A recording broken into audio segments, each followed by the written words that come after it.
Coffee with Hx2. Today I'll be speaking with Chanda Chevannes, the filmmaker of Unfractured and also Living Downstream, about a similar person, about Sandra Steingraber, who's a biologist and writer and environmental activist. So Chanda, I'm so glad to have you on the show. And thanks so much for having me. Yeah, it's just really an honor. You know, I use Living Downstream, the book, in my classes all the time, and I love the film. And so I'm really excited that your new film, Unfractured, is opening. It just opened in Canada and it won an award. Can you tell us the name of the award? Sure. So it's screened at the Planet in Focus International Environmental Film Festival, which is the largest environmental film festival in Canada, and it won the award for Best Canadian Feature Film. And you're opening in New York soon, correct?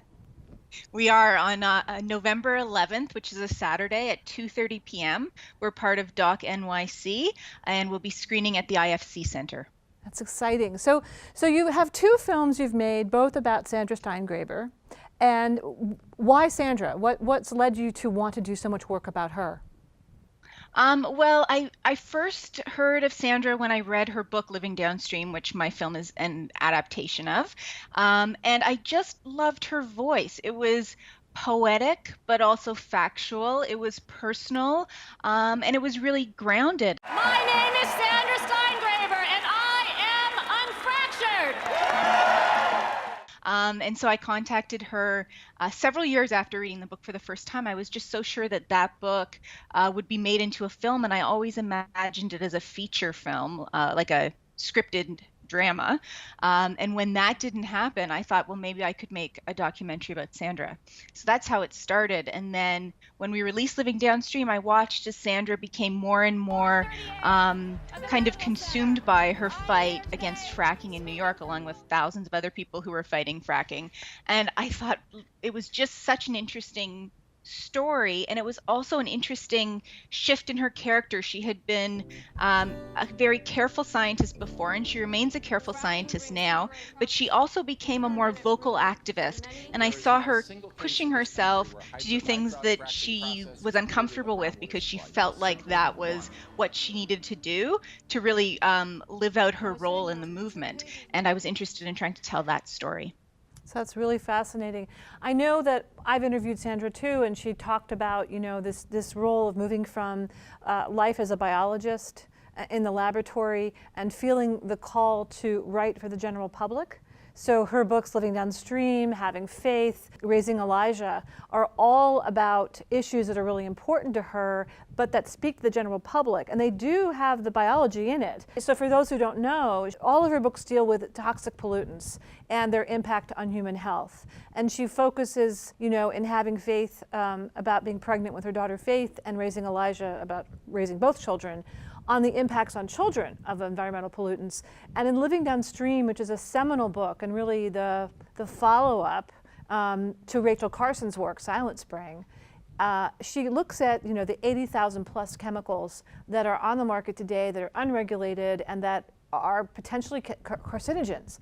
And so it's really, such a powerful book. And then she explained to me that it wasn't enough. She said, look, we've written about it. The information's out, but things aren't changing. And so then she felt this call to go out into the world. So I think I'm sort of thinking about your two films as showing the step out of the role of being a writer and speaker, and beautiful at both, to standing on the streets and getting arrested.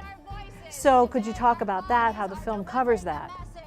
Sure. I mean, I always say that at the end of Living Downstream, we see Sandra calling for an environmental human rights movement. And then in Unfractured, we see her taking up that call herself. And I didn't come up with that amazing analogy. It was lent by Bill Moyers. So Bill Moyers did an interview with Sandra where he showed clips of Living Downstream, and then he talked about her work in the anti-fracking movement. And I wasn't making my film yet, but I thought, oh yeah, that's exactly what she's doing. So maybe I should make a film about it. So Living Downstream is the call, and Unfractured is the response. And so Unfractured really tells the story of Sandra's activism in the last year of the fight over fracking in New York. And we see her beginning by, debating the oil and gas industry and speaking at rallies, and press conferences, as well as dealing with her husband's strokes. He suffered a number of strokes while we were filming, and so that story is covered in the film as well. But then Sandra goes on a trip to Romania to try to get inspiration, try to understand what's happening in Romania around the issue of fracking. And she's really inspired by what she sees there. And so she comes back, and with a whole bunch of other neighbors in her area of the Finger Lakes in upstate New York, she begins a campaign of civil disobedience, blockading a gas storage site, and eventually getting arrested. And so that's the last part of the film where we see that grassroots campaign. Lots of people, there were over 650 arrests by the time that campaign was over. So what are your thoughts now that you've watched that progression from writer, speaker, public sort of advocate, but not necessarily boots on the ground, right? Going to protests and deliberately getting arrested. I mean, it was a conscious choice to do that, and a conscious choice to go to jail 2 times, right? So she Right. knew she would, and she didn't accept what the judge's offers were. She went to jail, and she wanted to make that statement. What are, watching that evolution, what are your thoughts about that kind of activism? Well, I think that kind of activism is very, very powerful. I think that I had kind of, when I started making the film, I had a bit of a nostalgic feeling about activism, that it was something that was done really effectively a long time ago, and that somehow it had lost its power. And I say when I talk about the film that a lot of people thought the fight against fracking was really an unwinnable war. And I'm ashamed to admit it now, but a lot of the time I felt the same way.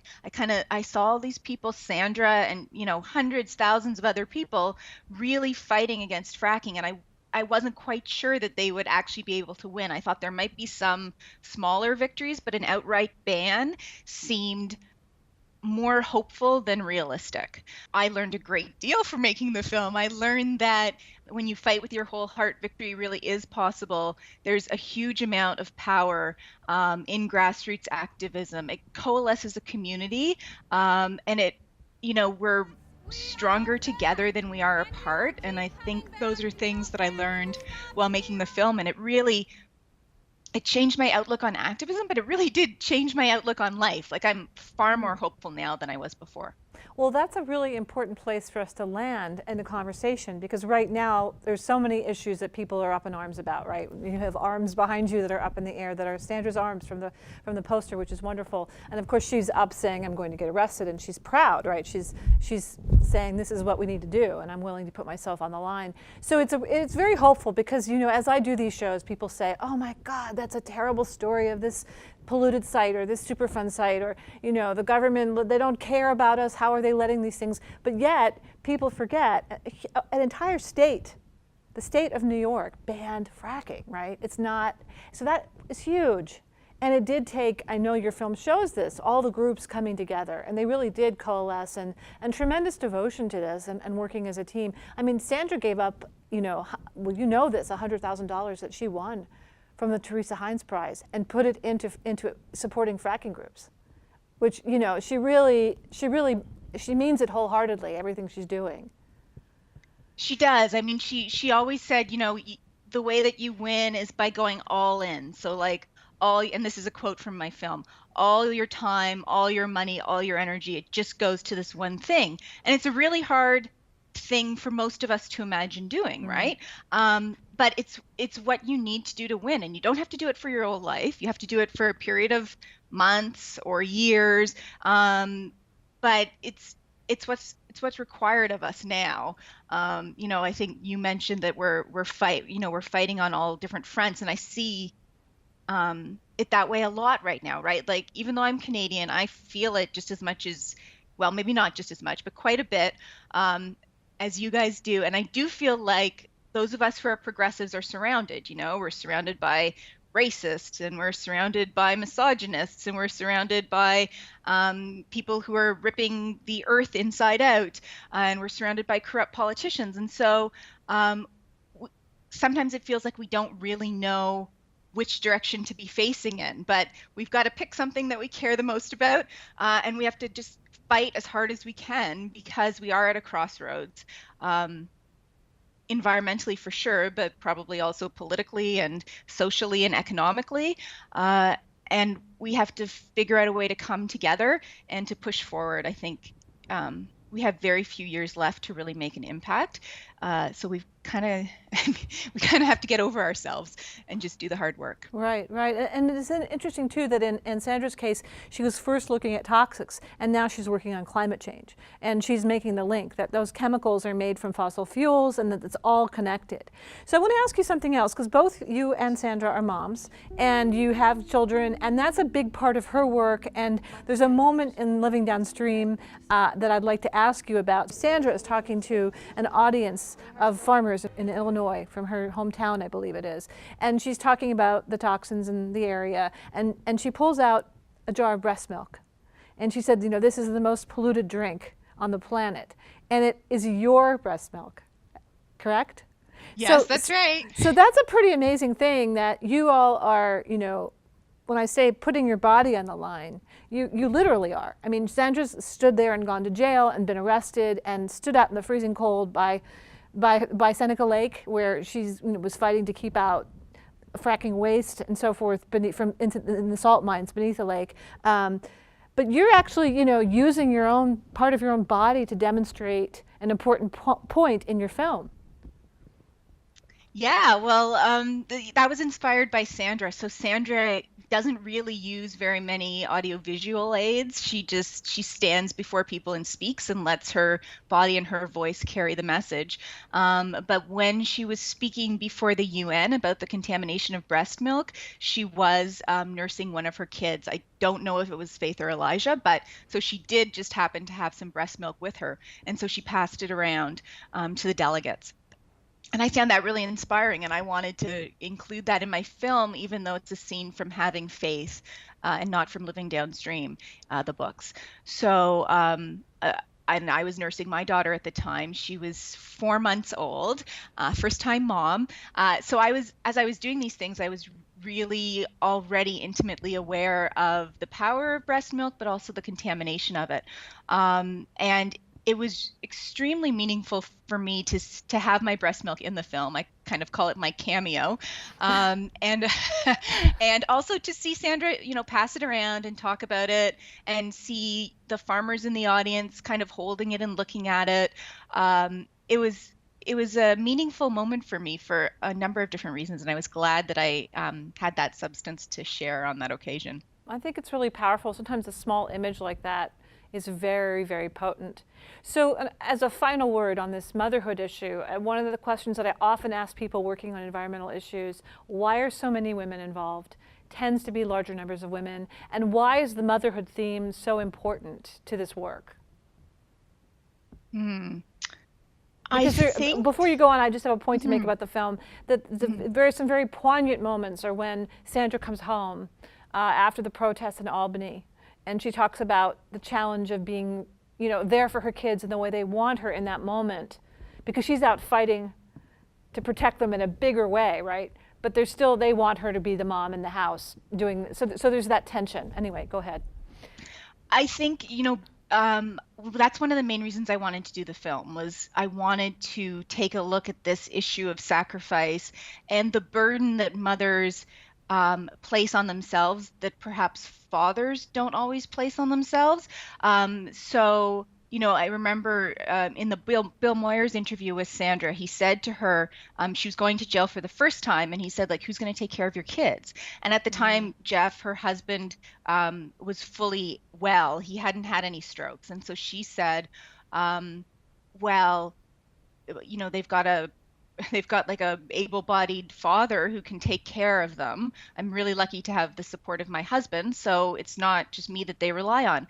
But I do find that this happens a lot in our world, where the woman is still seen as the primary caregiver. If she isn't home at 3:30 to give the kids their snack, that's somehow seen as her not doing her duties as a mother. And I experienced it myself when I was making this film.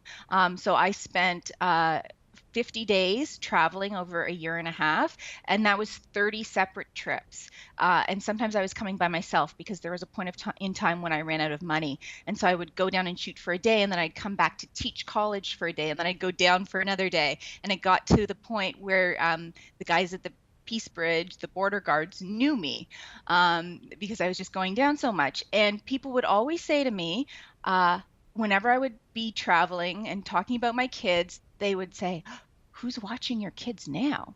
Like as if I would just, leave them at home. And I wasn't offended by it, but every time someone asks that question, it reinforces that gendered stereotype that you need to be at home.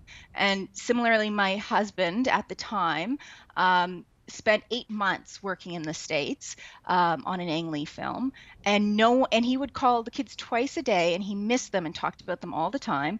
No one once ever said to him, "Who's taking care of your kids?" because they knew who. And so that's a struggle that I really wanted to bring to life because it's a real struggle for women, but it's also a struggle that needs to change in society. We need to be putting less pressure on mothers to be these 1950s housewives and to still have a career and to still change the world. It's not possible to do all of those things perfectly all the time. And we need to recognize that and celebrate women who are making huge changes, regardless of how all their other flaws and struggles. Yeah, I think that's just fantastic. I'm really so glad you're talking about these things that's in your film. And there's one last thing I want to mention that's just so beautiful in the film, and then we have to say goodbye. But that you do show Jeff and his illness and then what happens to him with the stroke. And I think what's so important there is in so many films, we don't get behind the curtain. Right, you have a hero who's this fabulous person, and yay, and look what they've done. But you don't really see kind of life is messy, and it's difficult, and it's painful, and yet we still go on, right? We still parent, we find a way, we still go to the march, we do our writing, we do our work, we teach our classes, we come to the TV studio, even when things are, difficult and messy, right, and dark sometimes. So I think it's very beautiful, and it says something about them that they allowed that they allowed you in to show that world. I'm incredibly grateful to them for opening up their house. I think with Living Downstream, it was a very structured film. They knew what to expect. And with Unfractured, not so much. We just kind of showed up and filmed whatever was going on. And that meant trips to the hospital. It meant, difficult moments with children. It meant all of the messiness of life. But Sandra's message whenever she's speaking about these things is really clear, which is that she's not a kind of tireless hero. She's tired all the time, and she's struggling just like anyone else. And the message is, we all have problems, but we have to really think about what we want the world to be and actively work for that as well. That's just fabulous. I'm so excited you made this film and are showing this part of Sandra's life, and I'm really grateful to you for bringing this work to so many people. I'm obviously a huge fan. I love her books. I love her work. I love what she does. A little aside, I dragged my daughter down to hear her speak in DC when she was about 7 years old, and she's heard her many times. And it's important the work that both of you are doing, and I'm just really grateful. So it's been great having you on. Thanks so much, Heidi. Thank you so much. So this is Heidi Hutner on Coffee with Hx2, and I've been speaking with Chanda Chevannes, and I'm just thrilled to have had this opportunity. The film's opening very soon. By the time you see this, it probably will have opened. I highly recommend that you see it, Unfractured, and also see Living Downstream. And if both of them are important, and read Sandra's books. So thank you so much.